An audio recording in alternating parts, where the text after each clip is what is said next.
but those are actually the branches of the neurons. Anybody remember what shape olfactory neurons are? Typical sensory neurons are pseudo-unipolar. This is going back again to Bio 430. We have two locations where we have bipolar, where we have a cell body with two branches off of each end, not a common stalk like we do for pseudo-unipolar. The retina of the eye and our olfactory neurons are bipolar, all right? And so these are found, these actually pass through the cribriform plate. So this is what we have forming our olfactory quote-unquote epithelium.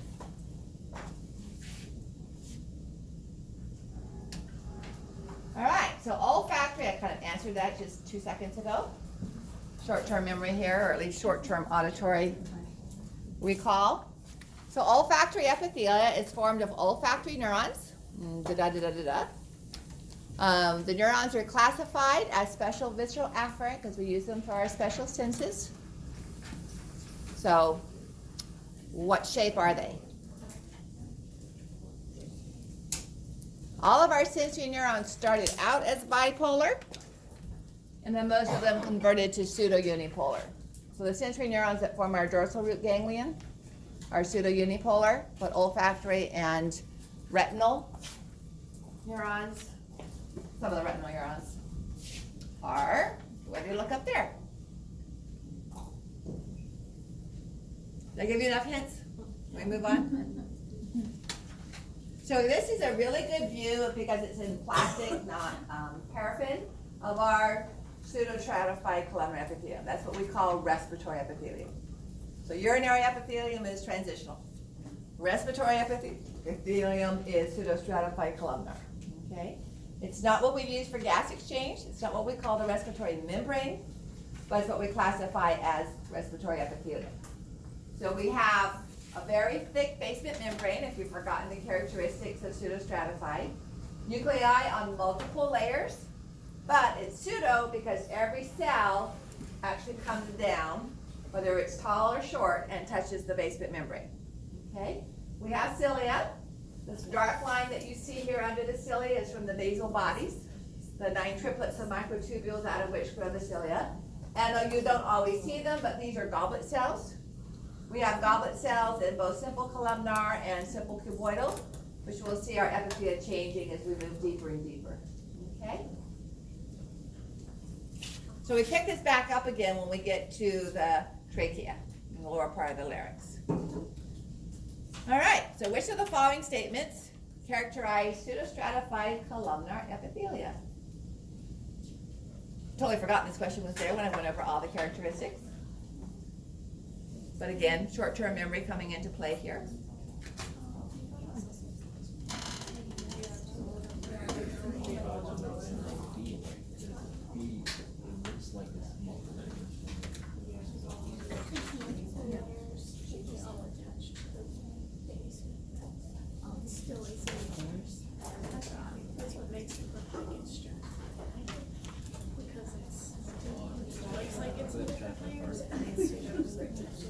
Hence the word pseudo, because it looks like it, but isn't.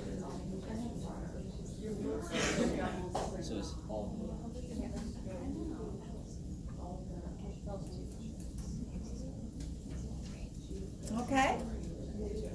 Ready to move on? So the purpose of the cilia, if you recall from Bio 430, cilia are modal, right? They are formed of microtubules. Their purpose is not to increase surface area. That's a role of microvilli. The cilia are modal. They're formed of the same structural components as the flagellum of sperm. And so using ATP and enzymes, they have little arms that connect to each other, and those arms slide back and forth. And so this sweeps the mucus in one direction. So those different goblet cells that are in the epithelia. The purpose of the mucus is to trap fine dust particles, all right? So we have nasal hairs that trap the larger ones. So if you've ever ridden a motorcycle on a dirt road, or just a dirt road with your eyes open, your window open, it gets really crusty, okay, around the sides of your nostrils. And not all that dirt would get down into your lungs. So real fine particles still will move deeper into your airways, and they settle onto the mucus, all right? Because we don't want them getting down into the alveoli and clogging up the macrophages. So I don't know if you remember my saying so, but if somebody genetically lacks the enzyme, one or more enzymes that are involved in the cilia moving, they could be sterile if they're a guy because the sperm won't swim. They also first will probably show up with a lot of respiratory tract infections. Now that doesn't mean that every time you get cold in the wintertime, I want you to think, oh dear, my sperm aren't swimming around if you're a guy, all right? Because this is genetic and it would be ongoing, so if you've got kids already, you don't have to worry about that. They swim. You make about 2 quarts of mucus a day in your respiratory tract, and we end up swallowing most of it, okay? Think about that. And this is the reason we do. If we didn't, we'd drown in it, okay? So we have to move it through. All right, so let's talk about the constrictor muscles. Yes? Did you say the name of the enzyme that was lacking? Pardon? No, I didn't. Okay. There could be more than one, Okay. but it will affect whether the muscles, so they have to move out of it. All right, may I erase this diagram? Okay.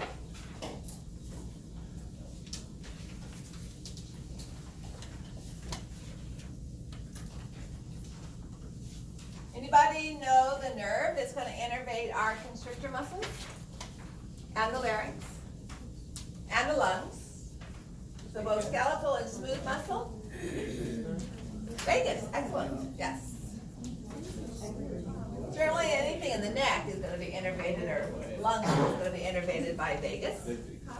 So you can see from this black and white diagram, you have this in your lecture notes as well, that we have 3 sets of constrictor muscles, and they're almost like an overlapping branches of a cedar or Christmas tree, because we're getting kind of into that season. And so they are called the superior and middle and inferior constrictors. Superior is the backdrop, if you will, the posterior wall of the nasopharynx. Middle is the posterior wall of the oropharynx. And inferior constrictor is the posterior wall of the laryngopharynx. Now we can't differentiate those on our head models, but to show you how thin they actually are, on the sagittal view, now you can see them on that large model back there, but this thin layer of muscle right here is formed by the constrictor muscles, okay? You can't differentiate which is which except where it's found, nasopharynx, oropharynx, laryngopharynx, but those are the constrictor muscles. So I don't know if you remember this from file 430, we'll sit when we get to the digestive system because these are chewing muscles. But this is the buccinator, which you use to suck in your cheeks. And it has a common point of origin, which is the superior constrictor muscle. It forms another raphe. Doesn't really come off of bone. So here are the 3 muscles.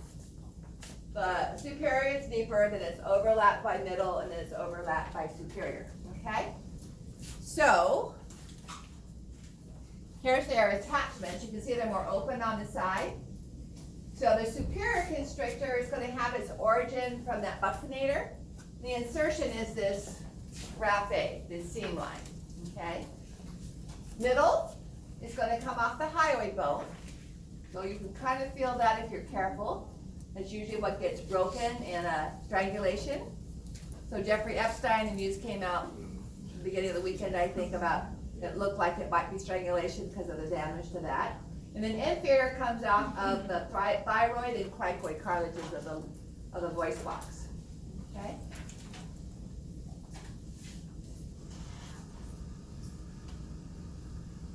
So again, when we cut through the constrictors posteriorly, where they're the broadest, we can see the nasopharynx, we can see the oropharynx, and this area right here is the laryngopharynx.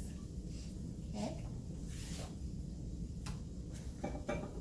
All right. So, which of the following muscles of the pharynx has its origin from the hyoid bone? Want to go back to the picture?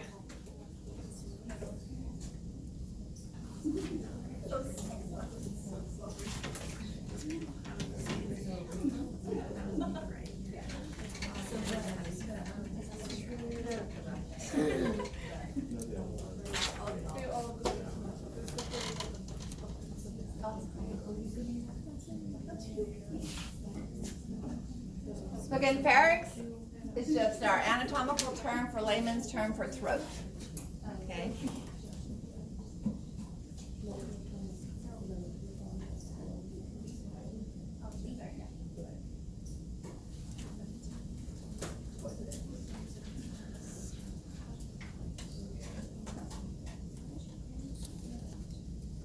Okay. So now we're ready to look at the larynx. So now that we're actually at it, we're going to call it larynx and not voice box.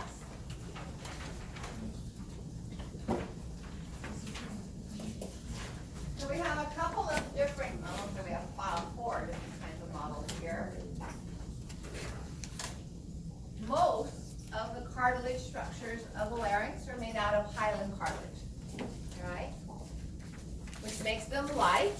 They can fracture though. You get caught on a clothesline, going fast on a 4-wheel vehicle, you're going to fracture your larynx.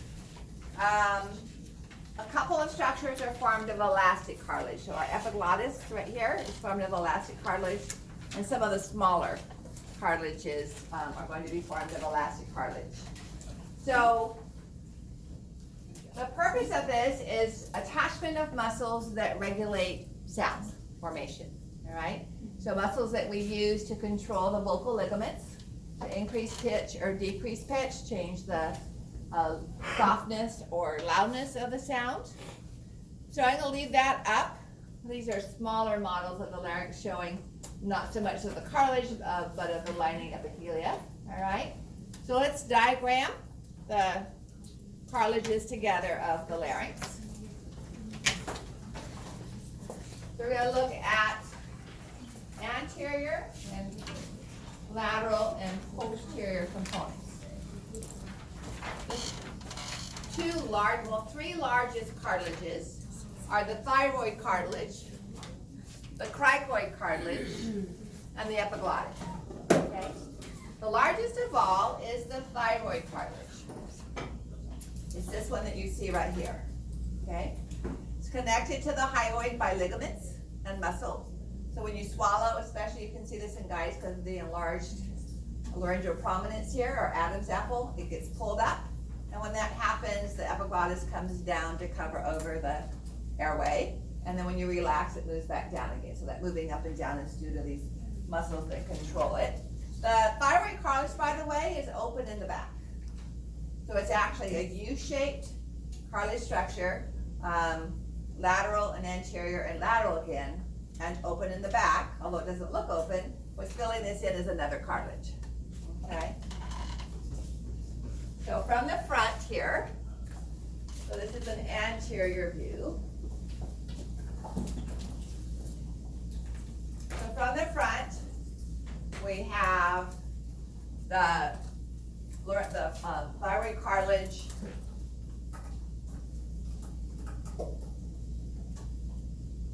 and then like that. When we look at it laterally here,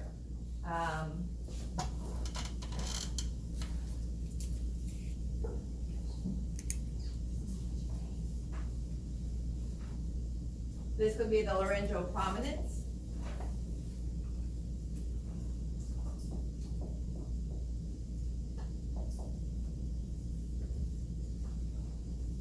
So if you have someone who's changing gender, or at least appearance of gender, hormones isn't going to change male laryngeal prominence to female. So if they can afford it, or if insurance covers for it, that's usually a surgical removal of tissue, shaving it down so it's not quite so prominent. Otherwise, it's going to, because of testosterone, it's going to be larger in the male. All right, and then posteriorly, so lateral. Posteriorly, we see these 2 high prongs.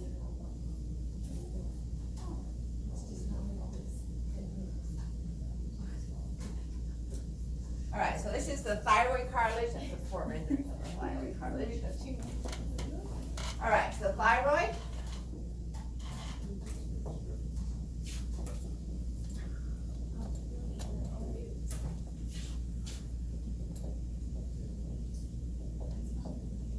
Then we have the next largest is going to be the cricoid, all right? The cricoid is also known as the signet ring. It's a clasp ring, so you have a large stone, and that's the, not the anterior, but the posterior view of the cricoid cartilage, all right? So let me use a different color for that. So here would be the cricoid. And there are ligaments that close in this space.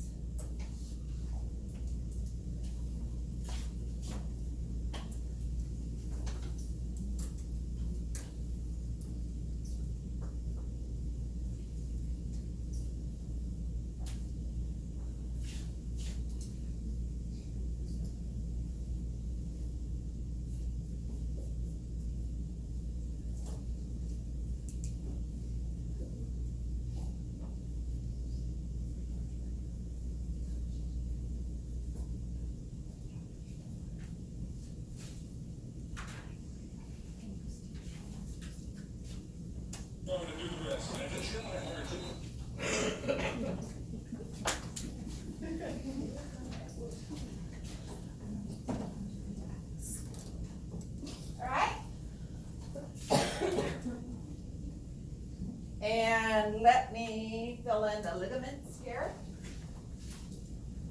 just so you recognize that that's not going to be completely open. All right, so from the front, that's really all that we see pretty much, all right? Posteriorly, however, we have two sets of cartilages that rest on top of the cricoid. So on our posterior view, one is pyramidal, but I'm going to draw it like a triangle. It's three-dimensionally, it's pyramidal.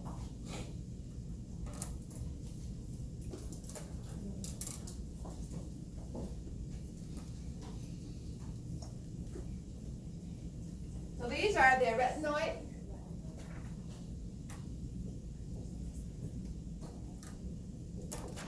And they move back and forth, kind of like saloon doors, okay, to open or close the space of the airway. So we would put them here. So arytenoid, and then sitting on top of the arytenoid, we have the corniculate. Corniculate look like a kernel of corn. So if that helps you remember it.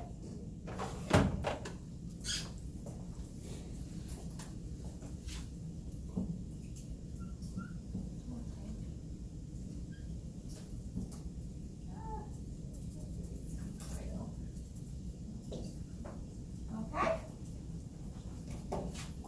Just to be clear, the laryngeal prominence, that's in both males and females. Yeah, it's just more bigger. prominent on- Exactly. Yeah. All right. And then the last one, we never actually see because they don't put it in models. So see this slender one right here? It's about the size of large straight pins. Not a regular sewing straight pin, but the really large ones that have the big round heads. That's about the size of them, all right? So kind of just bring it up here. And this is known as cuneiform. And I'll show you where we can see it and how I would identify it, or how I would mark it for a quiz. So on the model, here would be the thyroid, all right? With these two long prominent columns sticking up here, and here's the laryngeal prominence. Then in the front, you can see a little narrow portion, which is the cricoid. And then it fills in the back. So all of this is cricoid. And this would be the arytenoid, okay? The muscles pull those close together. The very tip of each one is the corniculate. And then, like I said, it's not showing the cuneiform. The major function of the cuneiform is there is a membrane, a soft tissue membrane that goes from the arytenoid up to the epiglottis. And the cuneiform kind of keeps that from collapsing in on itself. Remember that small larynx model I showed you? Let's look at that.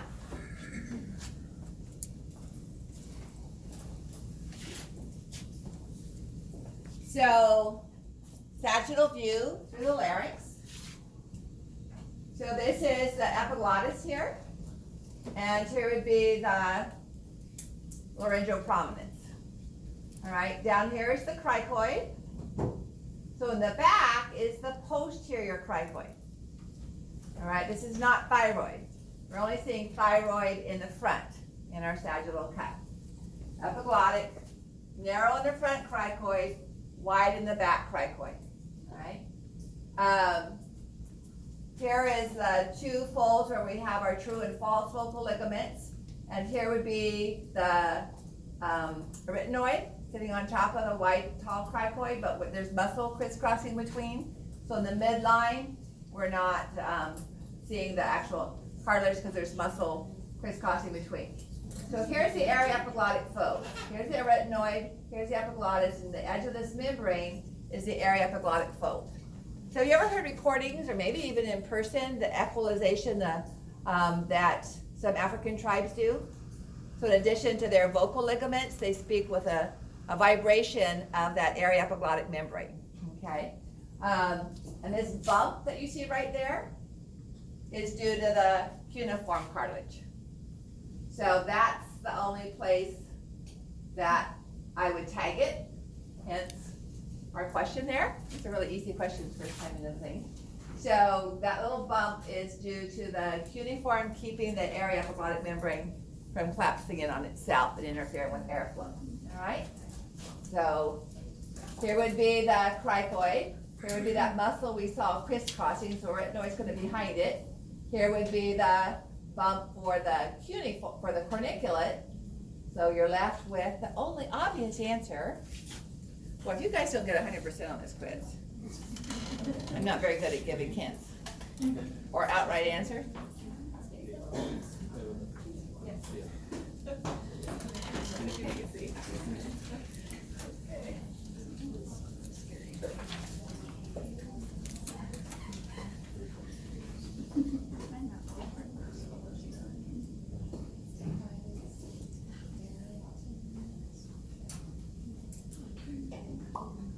All right, so we have two major ligaments that we associate with the larynx. So I drew one here between the cricoid and the thyroid cartilage. So this is called the cricothyroid ligament. We also have a muscle by the same name. Yeah, Connection. that's dense regular connective tissue. And then we would have the hyoid bone up here. And so connecting the thyroid cartilage to the hyoid, we have the thyrohyoid ligament. We also have a muscle by the same name, okay? So this would be the thyrohyoid ligament.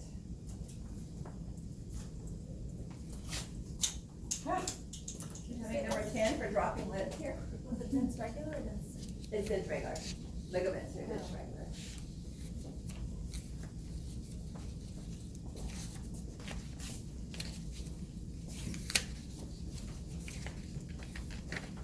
Now,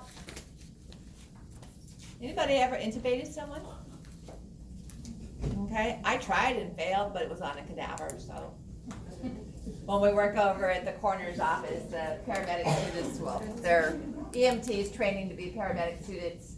Some of them have done it before and some of them haven't, so we always have them try, or their instructors, their paramedic instructors have them try when we have the abdominal cavity open, and they can see whether they're actually putting gas into the stomach or into the lungs. So sometimes you can't intubate somebody because the muscles of the larynx have spasmed, okay? Sometimes you're not, you don't have an ambulance available, and EMTs, I don't believe, are legally allowed to intubate. That's a skill that's been reserved for paramedics. So, you might have to make your own airway opening. So where is the best way to do that? So most tracheotomies, or all tracheotomies, are done in the 3rd, 4th, 5th tracheal cartilages. Anybody know what gland we have there? What gland do we have on the anterior aspect of the trachea? Endocrine gland. The thyroid. Thymus isn't that high typically. Thyroid. All right, so covering the area where you would do a tracheotomy is the thyroid gland. Is that very vascular? Yes. Yeah. We have 3 different arteries and 2 veins. All right, because it's endocrine and it needs a blood transport. So if you try to do that on your own, it's going to be a bloody mess. All right, you're going to have blood going into the airway. So when they do this in surgery, they're cutting carefully and cauterizing and tying off vessels so they can actually resect out part of the cartilage for intubation. So most choking is caused by the spasm of the vocalis muscles causing the vocal ligaments to close. All right. In fact, the cadaver that I worked on when I was taking gross anatomy as a graduate student with the medical students, but we had our own cadaver for the 4 of us that were graduate students. Cause of death was heart failure, but when we opened him up, he had chicken and peas in his larynx. All right. So whether he was in the hospital for chest problems and choked on his food and they thought it was a heart attack, or he had a heart attack while he was eating, I don't know what chicken or the egg came first. So when you're trying to get an airway, you want to get below the vocal ligaments. So putting in your own airway in the thyroid ligament isn't going to help, because the vocal ligaments, the collagen fibers that form the vocal ligaments, are attached from the arytenoid to the thyroid. That's where the vocal ligaments are attached, between those 2 sets of cartilages. So going in the thyroid ligament isn't going to help. All right? So even if you were to stab through the thyroid and not get a lot of bleeding, anybody know the organ behind the thyroid? See the soft tissue here? Thyroid cartilages don't completely encircle the trachea. We have muscle. Behind that we have the esophagus. So if you have a pocket knife that you're using to create that airway opening, let's say you've got your nephew in Costco and someone offered him a hot dog without your permission and he choked on it and the Heimlich maneuver didn't work and you went through the trachea, your little pocket knife or pen is going to go right through the trachea and into the esophagus, and so you don't have that blunted area. So, best area. Now, paramedics have cricothyroidectomy kits, all right? You may not have one.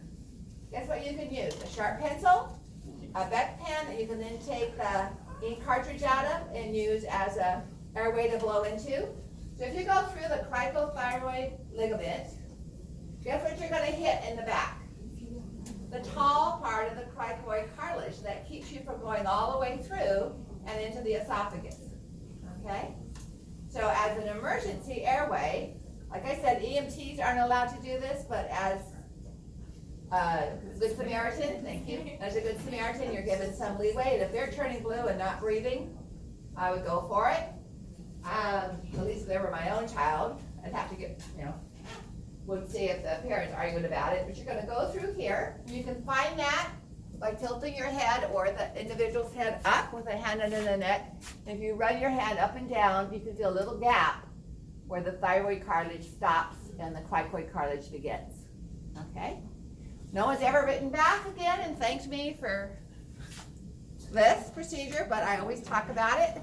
And if I were to ask you on a quiz, where's the best place to start someone's emergency airway, A or B or C, it's going to be between thyroid cartilage and cricoid cartilage. Okay? Quite a few years ago, I remember hearing about I don't know, she wasn't a teen, she was like around 10, 11, 12, 13, from my memory, who started having some breathing problems in the water park up in Roseville. I mean, the lifeguards saw this happen within seconds and had her out of the pool within 20 seconds or 30 seconds or so of this happening. And they called the first responders, and her laryngeal muscles were spasming and they couldn't intubate her. They couldn't get any airway tube down her. And I remember asking at the time, well, why didn't they do a cricothyroidectomy? If they were EMTs that were responding, all right, even though they carry that equipment, they don't have the legal, they're not considered good Samaritans at that point, and they don't have the legal ability to do that, okay? So if it was my child, I would say, give me the kit, and I'll do it myself, okay? Because that's the only airway possible if the vocal ligaments are actually spasming. All right, so as we look here, and we'll take a break in about 5 minutes. As we look here, you can see 2 ligaments. So both of them are going from the retinoid cartilage to the thyroid cartilage. It is the bottom ligament that is considered to be the vocal ligament, or the true vocal cords. And it's the upper ligament that is called the false. All right? So may I raise at least part of the board? Okay. So we have the true vocal cords, we have the false vocal cords, and they have another name. True is also known as ventricular, and false is also known as vestibular. Okay? So here's the thyroid cartilage, here's the retinoid cartilage. The upper one is false.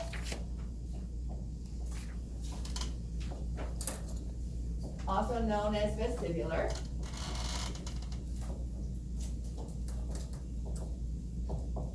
And the lower one is known as true vocal cords or ventricular. By true and false, the false does not create sound, okay? It's the vibration of the true that creates sound. And on the diagram here, it's covered with the mucous membrane, but this would be the false or vestibular, and this would be the true or ventricular. When you look down inside, so here's the vestibular fold, here's the vocal fold or ventricular fold. So it's thought that the vestibular fold functions as a protection, a deflection of particles that are coming into the airway. So we would have collagen fibers right here and the vocalis muscle, okay? So let's go ahead and take a break, and when we come back, we'll look at the muscles of the larynx, the muscles of the vocal cords, and then I want to show you a couple of videos of them working, okay? Taken through a bronchoscope or endoscope. So why don't you guys come back at 10 after, okay?